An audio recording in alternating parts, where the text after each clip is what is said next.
I've been in the YouTube fitness game for a decent while now, and for even longer than that, I've been watching YouTube fitness.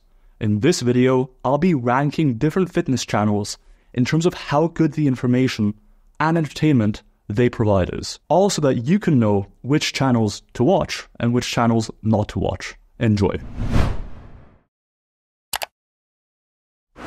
Welcome back, Dr. Milo Wolf here, PhD in Sports Science, ready to rank some channels. As much as possible, I'll avoid letting personal feelings play into this, and literally just rate based on what I've seen of them and how good their information tends to be.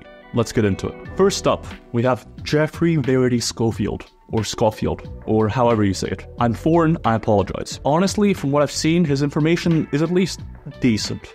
Now, is it the most science-based thing ever? No, that's not what he claims to be. But the information is typically at least good enough to have you make gains. Additionally, Jeffrey's a funny dude, so I gotta give him extra points for that. Off the bat, with there being 5 tiers, I'm thinking B or A tier. Let's put him in high B, low A. Let's go low A. Let's start off quite generously.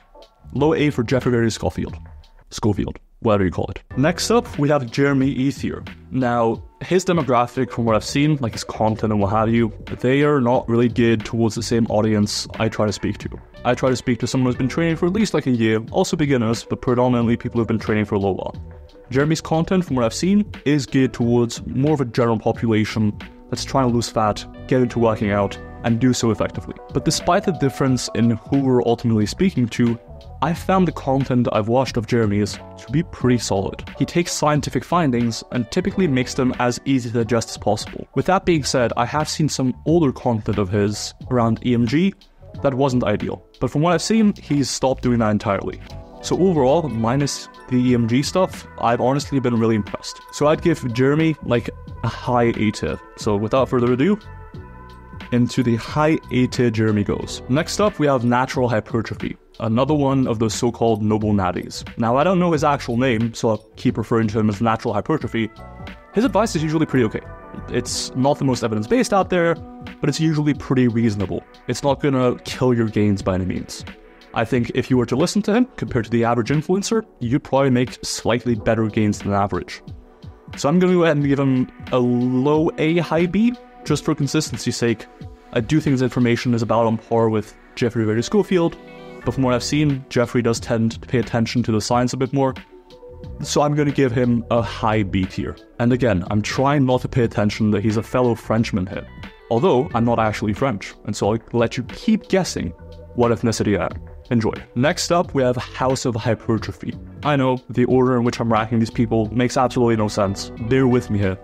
House of Hypertrophy stuff, from what I've seen, is super good. It's typically well edited, I like the graphics, I like the animations, the information's typically quite good as well, and he focuses very much on the evidence-based side of things. So overall, I like his content. Let's put him into low S tier. I fuck with his content quite a bit, I'll say. Next up, we have Athlex. Now, it is no secret that Mr. Jeff Cavalier and myself have had some disagreements in the past. I've made some reaction videos. But what do I think of him overall? Honestly, I don't think he has a great channel. From what I've seen some of his best exercise videos. I've seen a lot of his stuff over the years. Recently, he does appear to have gotten better, where I think he's actually reading scientific papers. His videos are becoming a bit less fear-mongery, potentially. But until very recently, his channel was one of the ones I would recommend the least to anyone. And that's not me trying to be uncharitable, that is genuinely how I recommended him to people before. That is to say I didn't. So for now, I'm gonna put him into C tier. I think he's gotten better recently, but until recently, most of his information was wrong in some capacity, and he tended to fearmonger a lot around injuries. So overall, I'm not a huge fan. Next up, we have Brett Contras. Now, this man is all about the ass. It is literally in the name. But overall, dude, I think Brett has one of the most underrated channels out there. I think you can tell he knows about sports science and the way he talks about findings. In fact, I recently reacted to one of his videos about range of motion, and from that alone, I was very impressed. I've had conversations with Brett. He's a smart dude. His content is very good.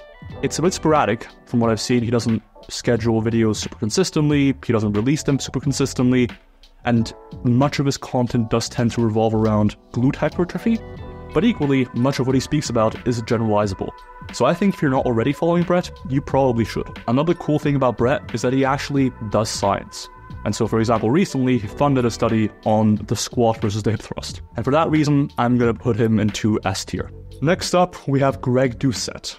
Now, he's fallen from grace a little bit from what I can tell on YouTube, and he's gone through a lot of drama with different creators. And interestingly, for those who didn't know, Greg Doucette actually has a master's in sports science. And as a result, most of his advice is at least reasonable. Now, do I think all of his ideas are spot on, like main gaining? No, not necessarily. And sometimes the way he expresses certain concepts can come across as being overly confident. For instance, the whole train harder than last time, as much as it became a meme, that isn't really good advice. Should you progressively overload and add weight and or reps week to week?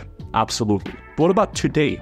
Let's say you've never trained before. How hard should you be training? If I've been training with 10 reps in the tank for the past few years, it doesn't tell you a lot about exactly how close to failure you should train. And additionally, I don't think I've seen Greg cite much research or talk in very scientific terms for a good while. So overall, Greg Doucette, he's okay.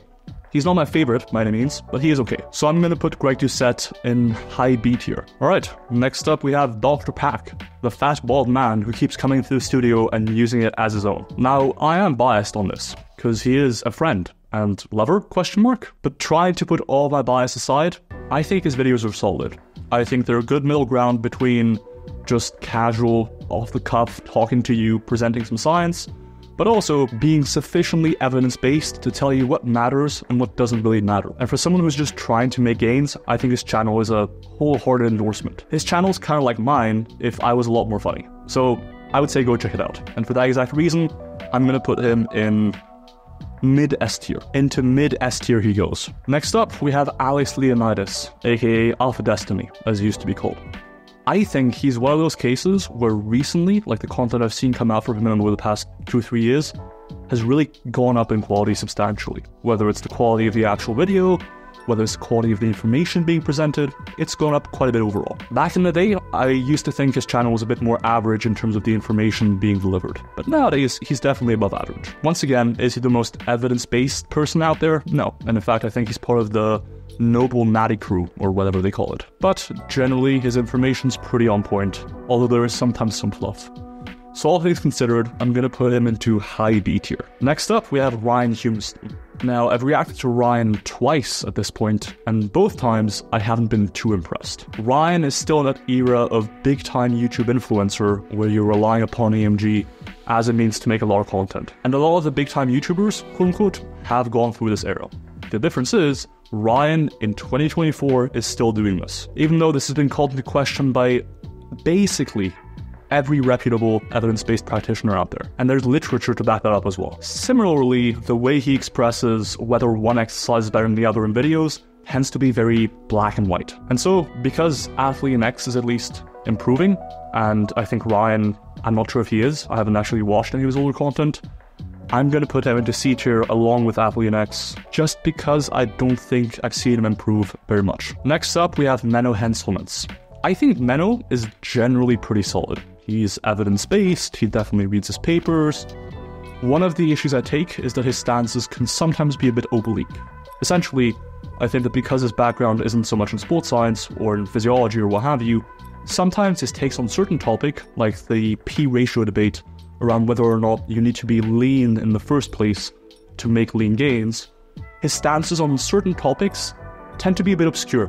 And I think that maybe has to do with the fact that he doesn't have as much of a background in physiology or sports science overall, and he's essentially just reading a lot of papers, trying to understand them as best as he can. And to his credit, most of the time, he is bang on, and you'll be hard-pressed to find someone with more knowledge of the literature that's coming out than him. But sometimes his interpretation can be a bit sketchy, I would say. And so I'm going to put Meso into sort of high A tier. Solid information by and large, sometimes a bit oblique. Next up, we've got Rick Del Stick, aka Boobs, aka Eric Bugenhagen, I guess. The most sickening succulent specimen on this planet. If you're looking for information, I wouldn't recommend Eric as my first choice. But if you're going for entertainment, I would recommend him highly. And even his information, it's around average. It's not terrible. And so, all that considered, I'm gonna put him as a low S tier for sickening, succulent specimen. And in fact, we might do a collaboration down the road. If you're interested in that, leave a comment down below. Next up, we have Straw by Science. Now, I may or may not be contractually obligated to say this, because my own company may or may not be working with their company in delivering content and so forth, but I think their information is top-notch. I think if you're willing to spend some time to sink your teeth into what science there truly is on a topic, Strong by Science is probably the greatest in the industry for over 10 years now, from what I can recall, because I was reading them when I first got into lifting even. They've been providing super in-depth information on lifting from a scientific perspective. In fact, if you remember when they were called Strength Theory, we'll leave a comment down below. That's how I know you're an OG. But honestly, and once again I'm biased because I am literally on their channel, I think their information is top-notch. So I'm going to put them into mid-S tier, not high-S tier, simply because I don't want to be accused of playing favorites. But all that to say, I think their information is incredible, and you should go check them out. Next up, we have Mike Israetel, or in fact, Dr. Mike Israetel. My stance on Mike is that he's an absolute beast at putting out YouTube videos consistently, and he's very knowledgeable. He keeps up to date with the existing evidence that's coming out reasonably well, and I think he gives out solid advice. My only gripe with Mike Israetel is that sometimes he and I differ in how speculative we're willing to be in the recommendations we give. For instance, Mike really likes to rely upon soreness and the pump and other experiential variables as a means to individualize training. For me, for example, I'm not yet willing to make that recommendation. And sometimes, speaking as a fellow content creator, it can be difficult to communicate when I'm saying something that is actually evidence-based versus when I'm saying something that is speculative or that is merely based on my coaching experience, or what have you. But all that considered, I think Mike is incredible, so I'm going to put him into high A tier. Alright, next up we have Eric Helms. Again, Dr. Eric Helms. Eric Helms is kind of the godfather of evidence-based fitness, it feels like. He's been around for a while, he's been doing the damn thing for a while, he's been putting out good information for a while. In fact, one of the first books I ever read about fitness were the Muscle and Strength Pyramids by him, and they're incredible resources for anyone who's just starting out in fitness and trying to get a rough idea of what the landscape is like, what you should be doing training and nutrition-wise. And Eric is still doing research to this day. He's someone who's got many eggs in many baskets, he's doing a lot of things at once, he's really pushing the field forward. So for that alone, I need to put him in like high S tier, essentially. Next up, we have Lane Norton. And again, Dr. Lane Norton. Why does everyone have a PhD? Now, Lane Norton, much like Dr. Eric Helms and Dr. Mike Israetel, has been around for a long time. And he's been doing the damn thing for a long time. And he's been super successful. And from what I've seen, the information he puts out is very solid. And more importantly, he helps teach people how to think about evidence. For instance, he'll consistently call out people about their claims based often on animal data or mechanistic data, as opposed to real-world, human, randomized control data on the outcomes that we actually care about. And in doing so, he's often teaching you about how, hey, this study is going to be more beneficial in terms of informing our understanding of things than this one. And so, all that considered, I'm going to put Lane Norton into like a low S tier. He is solid. Alright, only 3 to go. Sean Nalewanich, I believe is his name. If I'm mispronouncing it, I apologize, Sean. I think your content is solid. He reminds me of Jeremy Ethier in some ways, in terms of speaking to more of a general population, but while keeping things simple, but slightly less evidence-based, and focusing a bit more on certain specific questions, like bulking versus maintaining. Essentially questions about lifting that are very, very generalizable. So I think he speaks to sort of like the new to intermediate lifter the most. And usually his opinions are pretty good. So I would put him in a similar sort of bracket as Jeremy Ethier, maybe just slightly lower on account of being a little bit less evidence-based. Next up, we have Jeff Nippert. I've collaborated with Jeff before. I think his channel is potentially the gold standard for single videos. He doesn't release videos often, but when he does, they're always super solid. And he's one of the sources of information I've recommended to beginners and intermediates the most over the years. I think his information is always good. Like many influencers at the top, he went through a slight rocky patch when he was speaking about EMG, and he will have the occasional take that is wrong, but like 99% of the time, he is right. And he works on videos very carefully before releasing them. He really tries to vet his information and make sure it's correct. So I would put Jeff in the sort of like mid-S tier. And finally, we have legends of the fitness game, the Delray Misfits. No explanation required. So that is my final ranking.